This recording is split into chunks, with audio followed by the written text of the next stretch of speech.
I would describe it. Slightly sunny. Slightly. We'll take the slight sun here in Vancouver because we never know with the rain. Anyway, let's jump right into our task today. So I'm just going to share my presentation here on screen. Yeah, so as Neil had mentioned, we're going to sort of continue on really with some writing work. We had looked at writing task 1 last time I was here, so I thought we might as well finish up with a look at task 2. So CELPIP writing task 2 always asks you to respond to a survey question. So you're basically going to select an opinion or an option and give reasons why you feel that way. So for today's episode, I thought it would be helpful if we, together as a group, looked at a real CELPIP test question. So again, this question is no longer live. You're never going to see it on a future test, but it was used once upon a time on past tests. So we're going to read it together as a group. And then we're going to just quickly talk about the skills that the raters are looking for from you when you take your own CELPIP test. So the writing test is still scored by human raters or examiners. And again, they need to see you demonstrate some strengths in some key areas. So once we know what those areas are, I'm going to show you 3 different sample responses. These were our real test answers to the same question we're talking about. And they were completed by people who took their own CELPIP test. And I've selected these responses because they demonstrate 3 very different levels. So we're going to understand what goes into sort of a beginner level response, an intermediate level response, and an advanced level response. So without further ado, I'll show you the test question that we'll be working with today. And as a matter of fact, I might as well read it aloud just to keep us all focused together. So this was the question that some people had on their CELPIP test. So we'll start with the left-hand side. It gives the background information. So this question says that your company management is planning an all-employee training session that cannot be done during normal business hours. They are conducting an employee survey to determine how to schedule the training. One option is to hold the training after work hours on Tuesdays for a month. The other option is to do full days of training on a weekend. All right, so on the test, once you've understood the background, you turn your attention to the instructions on the right-hand side. So in blue, it says, choose the option that you prefer. Why do you prefer your choice? Explain the reasons for your choice and write about 150 to 200 words. So you'll notice there are 2 options labeled A and B. So you have to read them through. Option A says, I would prefer the training to be after work on Tuesdays for a month. Option B says, I would prefer the training to be 2 full days on a weekend. So using your mouse at the computer station, you would click inside the bubble there to indicate which of these 2 options you're going to support. You have to pick one of these 2. You don't want to support both of them. So again, make a strong choice. Whichever of these options you do select, you would have to come up with 2 or 3 reasons why you think that would be the best choice. So this is the question we're going to focus on today through the episode. And again, the way that the rating is scored is by level. So on CELPIP, the top score is a level 12. So we're going to look at 3 real test taker responses today. And I'll let you know right now that these 3 people earned a level 5, a level 9, or a level 12. So consider your level 5 more or less a beginner level entry. This would be a benchmark score for a lot of people who are applying for Canadian citizenship, generally speaking. The level 9, on the other hand, as I'm sure many of you watching would know, if you're applying for your permanent residency status in Canada, and that's why you're taking your CELPIP language test, a lot of you, of course, are aiming for at least a level 9 in all 4 elements of your test. And that, of course, would earn you certain points towards immigration. So that's why, of course, I've selected a level 9 to look at. I thought it was helpful for us to understand. And then the level 12 as well. You don't need a level 12 for your immigration purposes, but if you've got the ability to achieve an advanced score, then of course we want to always maximize our score. So we will look at what a level 12 piece of writing also, how it measures up, I guess, to those 3. So here are the skill sets, if you'd like to think of them, that the raters are looking for when they read over your responses. So bear in mind, in the testing room, you're typing your answer into the computer itself, and then your answers are stored and submitted to the raters, the human beings that are reading through your responses to give you the score. There are at least 4 different raters that will have a look at the writing tasks, by the way. And they're reading through to check in on these 4 dimensions, or categories of skills. So we're going to look at these one by one today, so you can compare the increase in skill ability as we look at these answers. So we'll start with the content and the coherence. According to your writing task 2, your content would be, the raters want to see how many main ideas, or in other words, how many reasons do you have in your piece of writing that actually supports the option that you've selected. So remember, for this question, the writers are supposed to prove that they'd like the training after work to happen either on Tuesdays for a month or on the 2 full days on the weekend.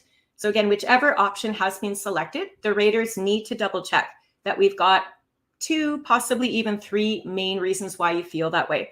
There's no rule about how many reasons you need, but I'll let you know you should have more than 1 for sure to demonstrate that you've got some thought. 2 might be okay if you've got lots of details. I would say if you could even get in a 3rd reason why, that would be even better. So for each reason or main point you support on this piece of writing, you're going to want to back that up with supporting details.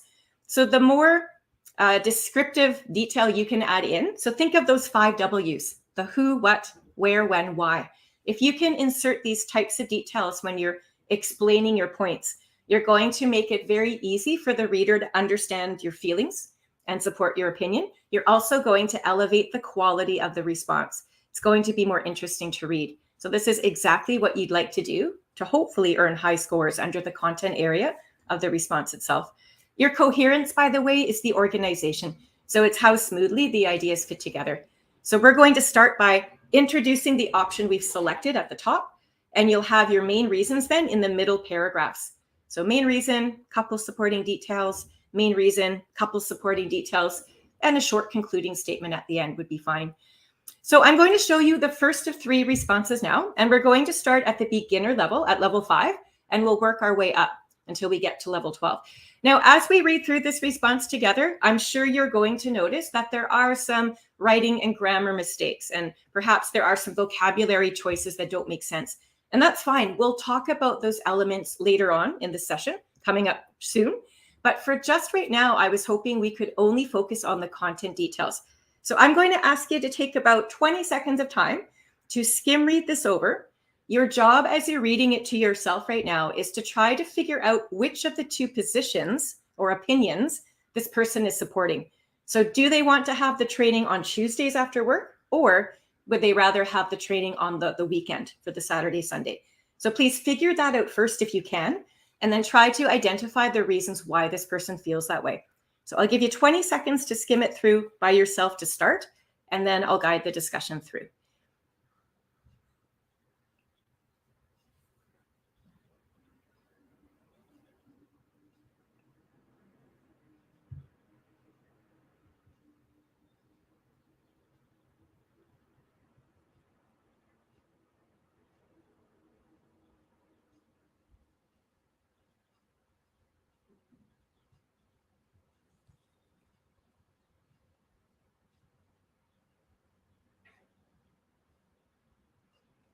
Okay, so the position, the option you've selected, should go at the beginning of the response for writing task 2 for everybody. And this person more or less has stated their opinion. If you look at to the top here, they've stated that they would prefer the 2 full days on a weekend. Now, it would have been nice had they stated specifically they would like the training to occur during the weekend days. But because we've already read the test instructions, we as the readers at least understand what they mean by 2 full days on a weekend. So again, this is typical almost of a level 5 or a lower beginner writer perhaps, where we're not adding quite as much detail as we'd need to. So that's something for all of us to consider. Always make your reader's job as easy as you can. So we more or less have a position stated there. But if you keep reading that first sentence, the very next part that this writer talks about says, though the Tuesday training seems great. We're going to say, please don't do that. We don't want to state strengths for both positions from the question. Select one position to support, make it look extra special. If you'd like to point out weaknesses of the other one, that's okay too, but never ever address strengths of both sides. So we're just going to take out the last half of the opening, just so we're crystal clear that we're supporting the weekend training. And then when you look to the bottom of the screen in the conclusion, it's quite common for people to just reinforce their position. So this is okay. This writer has said, I chose the 2 full days training. Again, it would have been nice if they had specified the 2 days of training on the weekend, just to be absolutely clear. But again, we as the reader can understand or assume what they're talking about. So the position is stated, even though a little bit more clarity would be nice. Now, I noticed in the conclusion that this person summarized that they had 2 main reasons. So I'd like for us to now go to the middle part of this response, which is where the details belong, and see if we can find them. So at a quick glance, I noticed that the first idea seems to be about how employees are very tired after working long hours. So that's main reason number 1, I guess, why they want the weekend training. And the second reason here talks about family time. So let's just do a deep dive into these main points and see if the supporting details make sense. We have to understand if they're logically connected and if we as readers can follow along without being too confused or lost. So to take this notion of being tired, you can see I've highlighted in yellow the first point being made. So I think it starts out with a very nice detail. This writer is saying that all employees start their work at 8 in the morning and they end at 5 p.m. every day. So this is a great thing to do. We're thinking of those 5 W's, remember? The who, what, where, when, why. This is a when. So this writer has made up the details that it's a typical work week. That's excellent. This is the type of detail that you want to provide for every answer that you're able to. Okay, but then when we keep reading, this person has said that we're very exhausted after 10 hours of work. And this might be a minor hiccup, but when you think of an 8 to 5 workday, that's only a 9-hour workday. So this person has stated they're working for 10 hours. So it might create just a slight bit of confusion. But if we continue reading the rest of that idea, this writer has stated, I don't think we're willing to stay for an extra hour. So with that in mind, what I think is happening, I think what this writer is trying to suggest is that if employees stay for that extra hour after their typical 8 to 5 workday, they will have worked 10 hours, which would be very exhausting. So that idea in its own makes sense, but in order to clarify it for the readers, which is us and the raters, of course, those sentence or phrases would have to be reversed in order. The way it's written is it's out of order, so it creates a little bit of confusion. And the other little element that requires clarity is the fact that this writer has stated, we're not willing to stay for the extra hour, but they haven't specified on Tuesdays. And that's what the test instruction's getting at. The only mention of days here of the week is every day. So the way it's written currently, it almost sounds like the writer suggesting they would have to stay late every single day to work 10 hours, which of course isn't entirely accurate. The test instruction said that the option would be to stay late on Tuesdays or to work on the weekend. So again, reversing the order of some of these ideas and adding in some of those clarifying details, I think, would be most helpful here. All right, so with revision, this point could work. But what I'd like to do is look at the second detail. And I'm not sure the logic holds up. So think about this as we talk it through and see what you think as well. Family time is important. This writer is saying it's really important for family time for everyone, especially for those of us who have to work 5 days a week. And then they say we need some time to spend with our families. So I would agree with that statement. I think family time is great as well. Perhaps you do as well. But when you look at the position at the top, this person's arguing that they would rather have the training to occur on the weekends. But in the paragraph below, if they're making a case that we work for 5 days a week, we need time to spend with our families. So I would just conclude that if you're working during the week, it would be the weekends then that you'd probably want to have that quality family time. But the position, as mentioned at the top, is arguing that the training should occur on the weekends. So this detail doesn't seem to be so relevant. It almost makes a better case to have the training on the Tuesdays instead. And to compound the issue, one other thing we need to consider is the writer has just finished saying we need to spend time with our families, and then 2 full days on a weekend would be perfect. So it almost sounds like they're suggesting again that the family time then, we'd want to have that time on the weekend. It's perfect to spend with the family. But of course, the position at the top emphasizes it's the weekend we want the training. So you can see how the idea needs definite reworking and clarification. in order to have the detail match the actual position chosen. So it's not overly connected, which would be a major weakness in content. Okay, so that's your level 5. Let's jump quite ahead. This is now your level 9, which would be intermediate level. So you're going to notice a huge leap in complexity and the ability to provide ideas with support that makes sense. Can you, again, take just about 20 seconds or so, please, and skim this over? Again, try to identify which position this person is supporting. Do they want training on the Tuesdays, or do they want it on the weekend? And then see if you can find the reasons that they state to support that. And I'll let you know there are 3 main reasons in this response that support the position. Anyway, let's take about 20 seconds to skim it, and then we'll talk it through.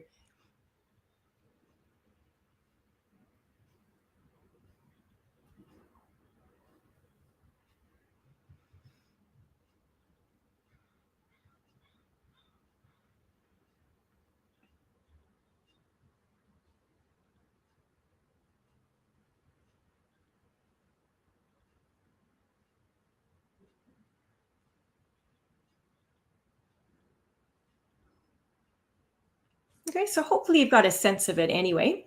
Right at the very top, remember, is where you're going to state which of those 2 options you're supporting. And this one is crystal clear. The writer has stated directly, I would prefer the training to be held on Tuesdays after work. So again, you can see how much more clearly that's been stated as compared to the level 5 we looked at earlier. So there are 3 reasons why the Tuesday training seems to work for this writer. And each of the cases makes a strong argument for how the weekend is just so busy. There's no way we would have time or desire to do the training then. So the very first main point that's made is that this person likes to go away on the weekends. There are many activities that they are involved with. They also are training for a half marathon, and it looks like the training days as well take place on the weekend. And lastly, in that final paragraph, they mentioned they've got a partner that they can only see on weekends due to busy schedules. So each of these 3 points, again, are demonstrating how busy the weekend is. So you can see why they don't want to give their weekends up. And that's why they want the training to be held on Tuesdays. So each of these points do indeed support the position. When we go to the specific details, I'd like you to check out how many specific details the writer's been able to include for each of these points. So remember, we keep saying, try to include those 5 W's. If you can work in the who, what, where, when, why of a situation, if it makes sense to do so, then add those details in. And you can see here that the person has done just that. So they've identified the activities they like to do on the weekends, which would be snowboarding and hiking. They've indicated when they do these activities, so winter and summer. They've also indicated another activity would be to go to the mountains on the Saturdays, Sundays. And they summarize that whole point by saying that these mini getaways are things they look forward to doing each week. So this is a fantastic amount of detail to include to really showcase how busy the weekend is. And then they supplement that with their half marathon training. So they've invented some scheduling details. Again, they're saying Fridays and Sunday evenings are when I do my training. And they extend that again just by saying, if we're working the whole week, Monday to Friday, it's hard for me to imagine training Saturday, Sunday, because I have to commit mentally and physically to this hard training. So this is, again, why they don't want to do the training on the weekend. They'd like to leave that open just to commit to the training for the half marathon. And in the end, we don't actually get activities that they enjoy doing with their partner, but they have indicated that because of busy schedules, it's the only time they can see each other. So again, 3 solid reasons why weekends won't work, supporting details for each, and we're left understanding why they would rather have the training on Tuesdays. So more complexity, more ability to connect ideas together in this level 9 response. Let's have a last look here at our level 12. So this is an advanced level. Doesn't mean it's perfect. It just means that we've got even more ability to state our case and support it. So before we even read it through, I wanted to qualify that this, as you're looking, is actually an email. And it's okay in your writing task too to structure your response as an email if you want to. You notice that the level 5 and level 9 responses did not do this, but level 12, the writer did choose to do an email structure. You decide what you'd like to do. It will not impact your score. As long as you're stating your position and you're giving your reasons with supporting details that make sense, you will score just as well in either structure. And I'll also qualify that this response isn't any, it might be just a little bit longer than the other two, but not by much.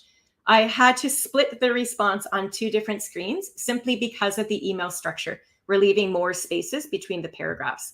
So please don't let the fact that this is a 2-screen response, that's not why it got a level 12. So it has nothing to do with the score. I just thought I'd mention that in case you were thinking that maybe it did. Anyway, have a quick look. This is just the first slide. I'm going to show you the last paragraph in just a moment. But let's take about 15 seconds to read it through. Again, identify their position, start pulling out details as to why they feel that way. And there are 3 details on this screen alone, by the way.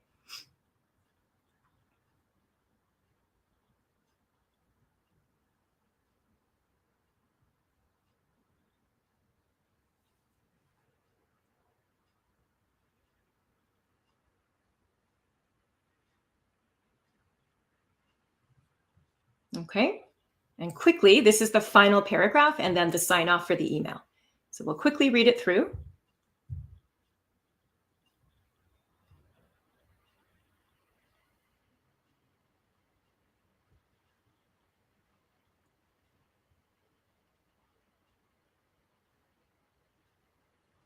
All right, so let's return to the beginning of the response, of course. So remember, our position should be stated pretty much at the beginning. And here it is in the first main paragraph. So again, it's very clear. This writer has said, I would prefer the training to be after work on Tuesdays for a month. So it's crystal clear which position this writer has selected. And then they do select 2 main reasons why they feel that way. And they're using a similar approach to our level 9 in this regard. They're making a case for how busy the weekend is.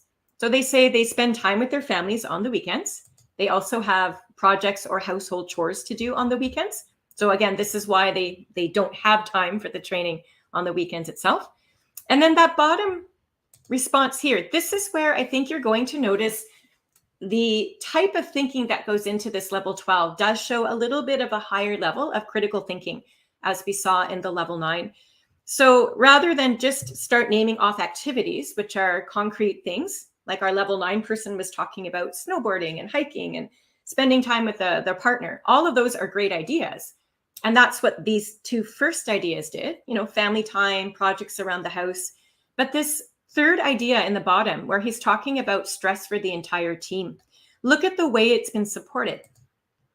So this person's thinking abstractly, and they're imagining, if we were to schedule training over the weekend, the entire team would be working 12 days straight. So consider that. You'd be working your typical Monday to Friday, then you would work the weekend to train, then you would have to go back to work for your typical Monday to Friday. So they've worked that out and thought ahead and said, working 12 days straight, on top of the fact they've said it's a fast-paced workplace. So that's a really strong supporting detail to include. So they're saying it would just cause so much stress for the entire team. And they end that or conclude that whole line of thinking by saying, well, weekends are a critical time to be away from work and to reset one's energy. So such a strong case has been made why that weekend is precious, and we should not be giving it up, and we should have the training on Tuesdays instead. So 3 really great reasons there. We have one additional reason here in the last paragraph. So this is now where they almost change persuasive techniques. Remember, their whole position is about why we should have training on Tuesdays. And they come back to that and they say we should have that training on Tuesdays because it will make the material that we're learning about easier to retain. Retain means to remember it, to digest it and internalize it. And the way that they support this notion as well shows a little bit more creativity, I would suggest, versus even the level 9 we looked at. So they're drawing on a personal experience. So they're saying my stress levels would be impacted significantly less if we trained on the Tuesdays, but they use an example from the past and say that they have found in the past that full days of training can be exhausting and less effective than splitting up the different tasks. So it's a really nice way to end this entire response, making such a strong case for why the Tuesdays would be helpful. Okay, so that again is a very deep dive into the content details of each response.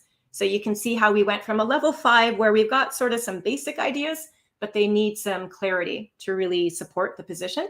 Level 9 does a great job. Everything makes sense. Level 12 takes it a step further and does give also some suitable supporting details, but almost looks at abstract ideas too. So I'm hoping that you're noticing the differences between those levels. Okay, we're going to look at the other three areas of this rater's checklist. I promise you these ones will go quickly. We're not going to spend as much time on them because they're pretty straightforward. The vocabulary is very self-explanatory. Raters want to make sure you are using words in your writing that make sense. They convey the correct meaning, but hopefully you've got some interesting higher level descriptive words that you could insert as well to impress them. Make sure you've got a variety though. We don't want to just repeat the same words over and over again. So the more precise you can be with your word choice, the better. So very quickly, and I know I've done all the talking so far today, so I'd like to open it up to you watching here right now if you'd like to participate. Here's our level 5 response again.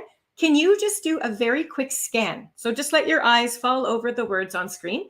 And if you see any vocabulary words that you feel are noteworthy, words that impress you or that you think demonstrates this writer's best ability, I'm inviting you to share those ideas in the chat box right now live, and Neil can read out a couple ideas as they come in. Again, I've selected 2 or 3 words that I thought were, interesting, and I'll share them in a moment, but I thought it would be nice to include all of you who are watching. So I'll give it about 10 seconds or so and see if we can get any answers in the chat box. And if not, I can share what I've got too. But I'll open it up for you watching today. So just use your best judgment. This is a bit subjective, but there might be a word or two that interests you, jumps off the page, if you will.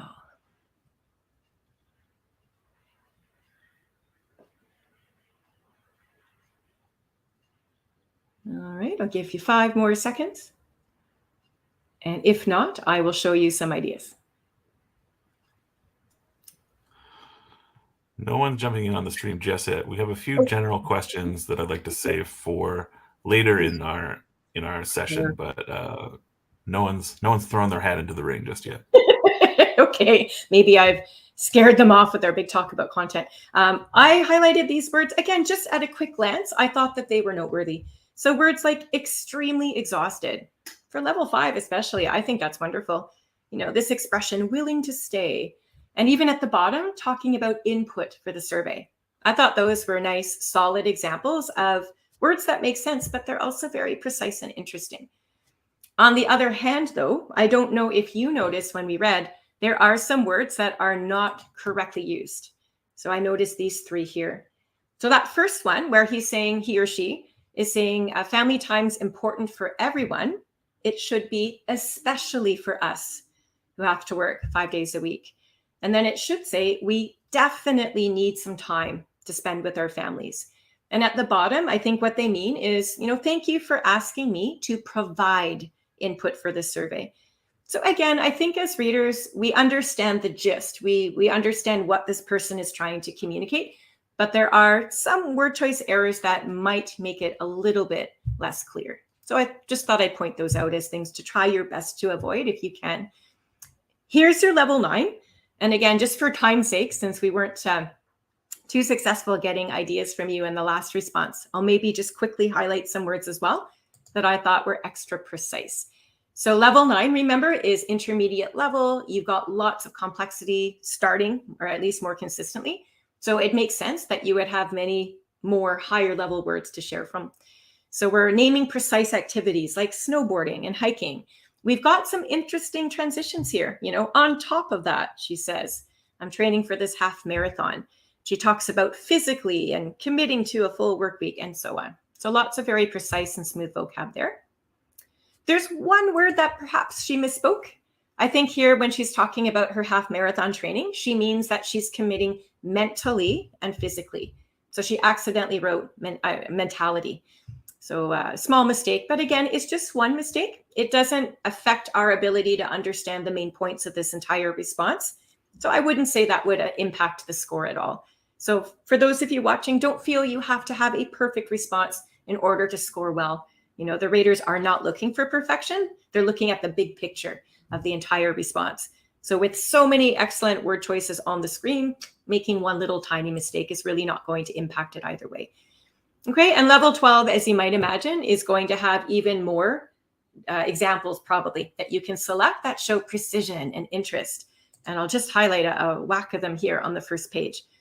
I especially liked the language used in that third paragraph on screen, where they're talking about the fast-paced nature of the workplace and causing undue stress, critical time and resetting one's energy. All of these expressions not only make sense in the context of the response, but they're quite high level too. And I noticed even more, frankly, here. Just look at all the expressions. Speaking personally, they're saying, it impacts my stress levels at work significantly less. It makes the material easier to retain. And it's exhausting and less effective than splitting up the different tasks. So we're demonstrating, of course, a very high command of English vocabulary, not just with individual word choice, but with expressions and phrases as well. So a definite progression, right? From level 5 to level 9 to level 12.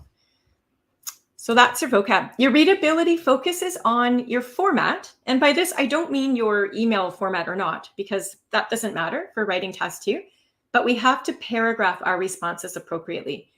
So we always want, each main idea is generally talked about in a different paragraph.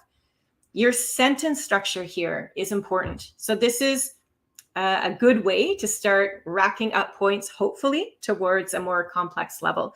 If you can write consistently with longer, more complex sentence structures, it's going to take the attention of the raters and help you to boost your score. Try your best not to write in just short, simple sentences.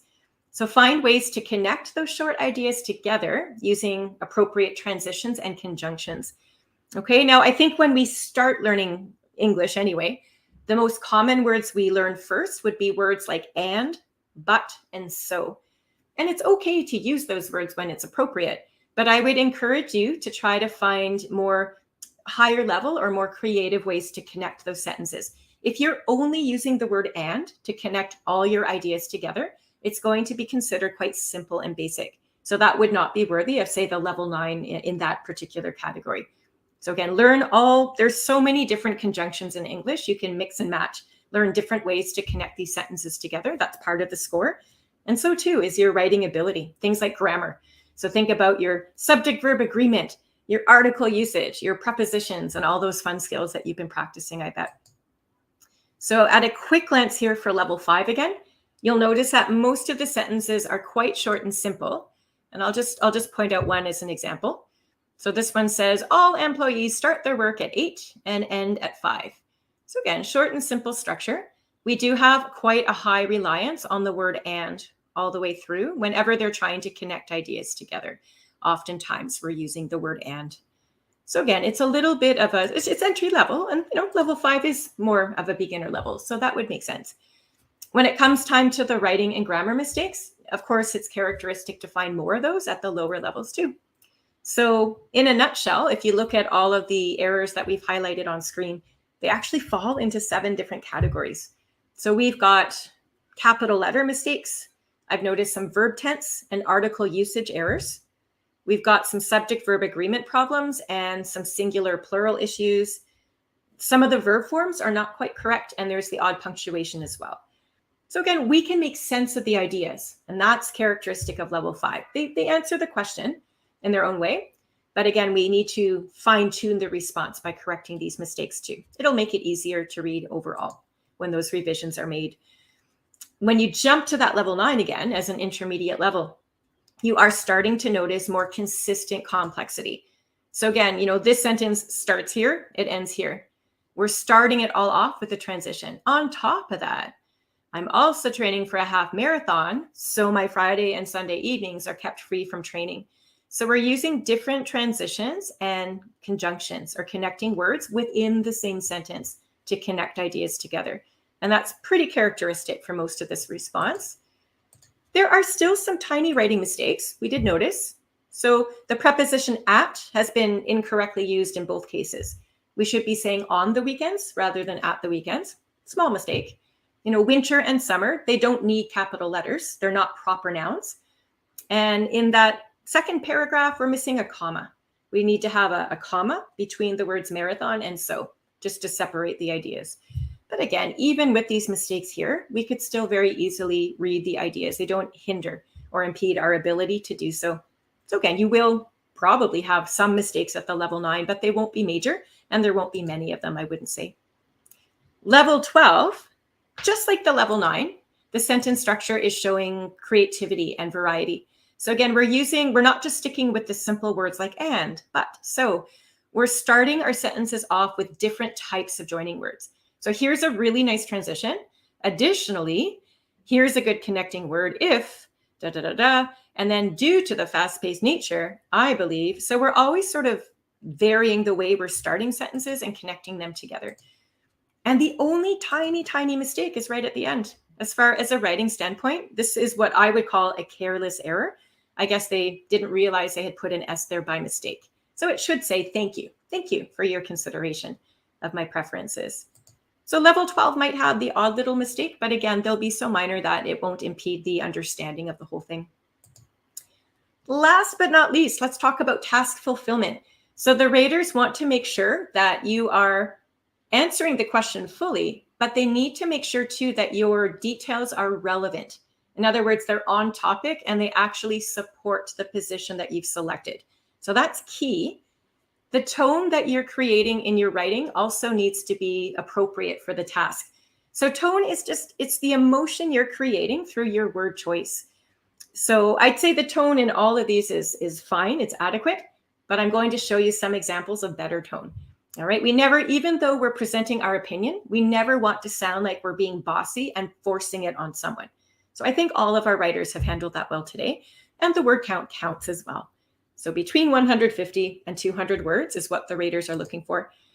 So our level 5 response, if you remember from our content discussion earlier, even though they want the weekend training, remember how the detail about family time doesn't seem to support that. It almost sounds like they are making a stronger case for the Tuesday training. So not all of these details, I would say, are relevant to the position selected. So that would be a weakness under task fulfillment. The other main weakness is the word count. It's too short. So 150 is the minimum we're asked to complete. And I'll let you in on a secret in case you don't know it already. The raters will cut you some slack, meaning they're flexible. They'll allow you to go 10% above or below the word count of 150 to 200 words. But even with a 10% reduction, the minimum would be 135 words. So this person still comes in quite short. And if you're only writing about 135 words anyway, you're probably missing out on some interesting details that are going to help improve your score in content and even in vocabulary too. Okay, so some major weaknesses here, but there's one element about tone that I thought was done quite well, and I'll point it out now. So at the very end, when they reinstate or reinforce their position, they'd like the weekend training, they take a moment to say, and thank you for asking me to provide input for this survey. So it's just a really nice touch. It's showing respect for the reader, which in this case is your boss when you think of the question. So that's demonstrating appropriate tone. The whole thing is respectful, but the end gives it that extra little touch, which I thought was quite nice for this particular question. Okay, this answered the level 9. Remember, we made a strong case for why weekends are just so busy. We can't do the training. So we'd like to have it on Tuesdays. So all those details are relevant. The word count too is almost perfect. It just sneaks by anyway, the minimum word count.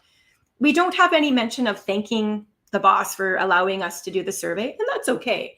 You know, her tone, this person's tone is still appropriate. There's nothing here that I would consider to be bossy or rude or demanding. They're just stating their position, and they've made a good case for why it is they want the training on Tuesdays. And last but not least, with your level 12, this one also demonstrates some really nice tone work. So before they even state their position, they took a full opening line here to say, thank you for organizing this upcoming training session for all employees. And then they get to their position and so on. All the details here, remember, are relevant. We've got 3 strong reasons why the weekends won't work. And on the final slide, it was about how Tuesdays would be the best. So this is why they want the training to happen on Tuesdays. So all ideas are relevant. Word count is also accurate too.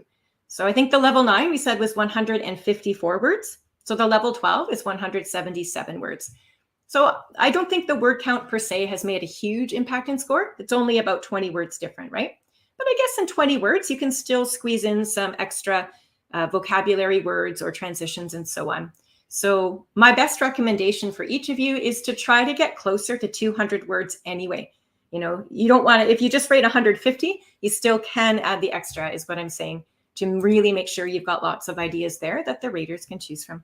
Anyway, I'm hoping that this deep analysis that we've done between those 3 levels amongst the dimensions has left you thinking about the skills that you're going to want to try to work on, depending on where your current level of English is. Try to work on strengths from each of these categories in order to really boost the score. And I'll leave you with one final thought here today.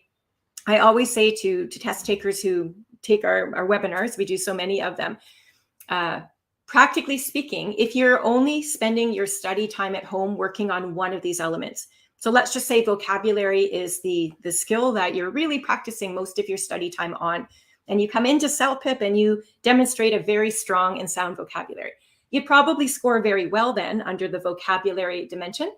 But if you're still not including supporting details within the response, if you don't have very many complex sentence structures and you've got lots of little grammar mistakes, and even in your task fulfillment, maybe you've not fully and completely addressed the question and your word count's too short, for example.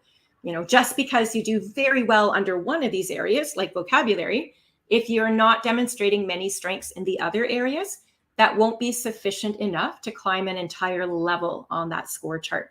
So again, I always say to really go up level by level, you'll want to make sure you're demonstrating main strengths across all 4 of these dimensions. So think of them as a package deal. The raters look at the big picture of your writing and they really suss out what you've done very well and then where the weaknesses lie. And that's how they come up with their score. So I'll leave that to digest. Again, I know we've talked about a lot of skills today. So I'm going to come back to all of you now. And we'll see if we have any questions to answer. I think you'd mentioned there were a few, right? Yes, we had a few general questions that I thought would be worth taking a look at, and just so that everybody can get a little bit of clarification. So our first question came from Eric, who just wanted to know, and this was back, I think, when we started talking about the structure of the written responses, should we be stating our reasons as in paragraph format? Yes. So again, regardless of whether it's email or not, your position has to go in the beginning. Absolutely has to, because we need to know what you're trying to support. If you have, say, 3 main reasons, think of that level 9 response. We have 3 main reasons, and she separated those reasons for how busy the weekends are into 3 separate paragraphs. And that's a typical written structure. The rule of the paragraph is for every new main point you have, that means you have to start a new paragraph. So I think her first one was all about how busy the weekend was. And she had tons of those details about snowboarding, hiking, blah, blah, blah. The second paragraph was all about half marathon training. So that's a different main idea altogether, which is why it should go in that second, separate paragraph. And her third point was about spending time with their partner. And you notice again that was done in a different paragraph. So that is correct paragraph structure. And yes, that is exactly how you should be organizing your thoughts, not just for CELPIP, frankly, for any piece of writing that you submit, whether you're taking an ESL class or a language course, or just doing your daily communication in the office. So that's more or less how writing should be structured, because it makes the reader's job easy. We need to see where the points fall, boom, boom, boom. And then if we're looking for particular details, we can look just at that isolated paragraph. So that's why we do it that way. It's a great question, Eric. I'm glad you asked. I think that's a good refresher for all of us, really. Absolutely. Dilpreet had a couple of great questions. So his first was, is it okay to be using abbreviations like I'm for I am? Yeah, on CELPIP you can. So CELPIP itself is not an academic test, so we need to acknowledge that first. It's designed to assess your ability to communicate on a day-to-day basis. So you can say I'm or I am. It doesn't impact your score per se, not for the CELPIP test. So it's more of a stylistic choice. Now, that being said, using the shortened form, we call them contractions. So that's what that apostrophe is for I'm. When we use or all exclusively contractions, we do create a slightly less formal tone. So depending on who it is you're writing to, if you're writing to a manager and it's a stranger you've not met, you might choose to use the full form I am anyway, just because it does create just a slightly more formal tone. And remember how your tone is part of the score here and your task fulfillment. But again, these words are it's such a small detail that I doubt it would impact your score too much. but it's really nice that you're noticing these things and that you're thinking ahead about how they're going to impact your expression. So yeah, that's how I would. So another question we get, from time to time that I think is worth bringing up as well is, can we be using templates in our reading and speaking responses? Yeah. So again, I always say, I'm not sure what people mean when they talk about templates. Sometimes we interchange vocabulary words. So when I hear the word template, what I think of from my English teacher hat is that somebody has written out an entire response and that other test takers are trying to memorize that response and then cut and paste parts of it into an answer. Absolutely not. We don't want to do that for two main reasons anyway.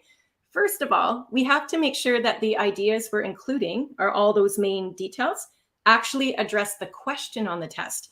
And if we're memorizing another person's answer to something a little bit different, you risk the chance that the details you're trying to insert are not going to have much relevance. So your score won't be as high there. The other aspect of that, and this could happen, hypothetically speaking, if multiple people, so let's just say hundreds of test takers out there somehow get their hands on the exact same template, they all memorize it, and then they all go and do their CELPIP test. And all of a sudden, the raters are scoring these assessments, and they see the same sort of templated response over and over again. I'll tell you what's going to happen there, folks. Your response is going to get flagged as a possible security breach, and you run the risk of having your entire test thrown out and not valid. So you won't get a score at all, and you would have wasted the money and the time to do the test. So again, be very cautious if you're looking to try to memorize things and use them. All right. I say hypothetically, I'm not a rater and I don't work in the testing room, so I can't say with certainty how often that's happened, but I do know it's a risk that you might take. So please don't do that. What I would do instead, I don't think of it, a template, as a memorized response. I like to think of the word as an outline. So when you think of the structure of the response we were looking at today, if you memorize the structure of what you need to do, that's great. If you go into your CELPIP test and you understand that in writing task 2, I'm going to have to state my position first, then I'm going to give, in the next paragraph, I'll give my first main reasons why I feel that way with a couple of supporting details. And then in my next main paragraph, I'm going to give the second main reason and then a few details as to why I feel that way. So that you can certainly memorize because it's a structure that would apply to any piece of writing. And the details that you're choosing to include for the main points and the support are going to completely depend on the question you're addressing. And each of you will have your own. So you don't run the risk again of getting flagged with repeated ideas. So I hope that makes sense. Again, I don't think of that as a template. I think of this as an outline, and we should all understand how to outline our work too. It's a great question, Gerline. Yeah, and we do get questions about templates a lot. So that's a great discussion to be had. Absolutely. Another question that I thought was really great was from Praful, who wanted to know if it mattered the kind of references that you're making in your written response. Do they have to be to Canadian locations, this kind of thing? Not at all, no. So again, the reason most of us would take CELPIP would be to immigrate to Canada anyway. So I always say for writing, the easiest and best way for you to come up with your own details is to base it on your own personal life experience. Again, you've got about 27 minutes and 26 minutes to complete the writing on this test. So you've got a long enough time, but you still want to think of your ideas as quickly as you can so you can spend more time really ironing out your writing structures. So again, base it on your life experience because those details are here anyway. You're not stuck in a room, imagining and spending 5 minutes trying to think of a place in Canada. No, not necessary at all. Provided your details, again, address the question, they make sense in whatever idea it is that you're trying to show support with, then that's perfectly fine. Again, Canada is such a multicultural country anyway. If you've spent any time living here, you'll notice that people live here from all over the world. So it wouldn't be abnormal to be talking about other cultural preferences or things that are particular to another part of the world. That's just fine. And I encourage you to do that. The more specific, the better, for sure. Excellent question, Praful. Thank you. All right. And one last one from Jennifer, who had a question about using idioms in our written responses and if that's acceptable. Yeah, you can certainly use idioms. Again, we have to be careful that we don't overuse them because idioms are expressions that usually create more of a casual tone, right? So again, I always say if you're addressing a stranger or a manager, someone in that position of authority, you might not want to use idioms too much because it just makes your tone seem a bit less formal. that might not be appropriate for that task. But if you're addressing, if you're writing to a colleague, even if it's a manager that you know well enough, I think it's okay to use some slightly more casual expressions. So provided the idiom, first of all, is commonly used and it makes sense, I think it's okay to fit one or two of those in. I think a lot of our test takers, just from my own experience, as I teach a lot of webinars on Zoom as well, I think that a lot of test takers come into the CELPIP with the belief that they have to use idioms to show the raters that they've got this wide range of vocab. That's just kind of my interpretation from the questions I get. And I say you can use idioms for sure if you know how to use them properly, but by no means do you have to use them to prove to the raters that you've got a strong vocabulary. In fact, thinking to these 3 responses we looked at today, I don't think we saw any idioms at all that I can recall off the top of my head. The most casual expression I remember from today was the level 9 response. And she said, on top of that, I also have marathon training. So on top of that is a casual transition, but it works in the context of her answer. And it's frankly not even an idiom really, right? So again, use idioms sparingly, don't overdo it. And the last piece of advice about idioms is that sometimes idioms go out of fashion. So language, like fashion itself, goes in trends, right? So I have encountered, even in some of the ESL college classes I've taught in the past, sometimes you'll get a textbook that lists all these idioms. They would have been great 10 years ago or 20 years ago, but we maybe don't use them commonly in today's day and age. So just, I caution you, try not to memorize them and force them into your work because they might not really be relevant anyway. So yeah, use them if you know how, use them if they make sense, use them sparingly, I would say. Wow, the raters with strong vocab, think of your strong action verbs and your adjectives and adverbs. That's a great way as well to boost the vocab score. Yeah, great. Okay, well, I think that about wraps up our questions for today. So again, thank you, Brandy, for joining us and for all of the great advice you've given out for us today. Excellent. Thanks for having me. It's always so much fun to come on to CELPIP Live, so I appreciate that. All right. Thank you, Brandy. See you later. All right. And before we part ways today, I just wanted to remind everybody that we do have our ongoing offer with the National Bank of Canada, where if you take advantage of this offer, you can get a $200 AE cash back to help you pay for your CELPIP or for your KL test. All right, that's it for us today on CELPIP Live. Thank you very much for joining us, and we'll see you on the next episode.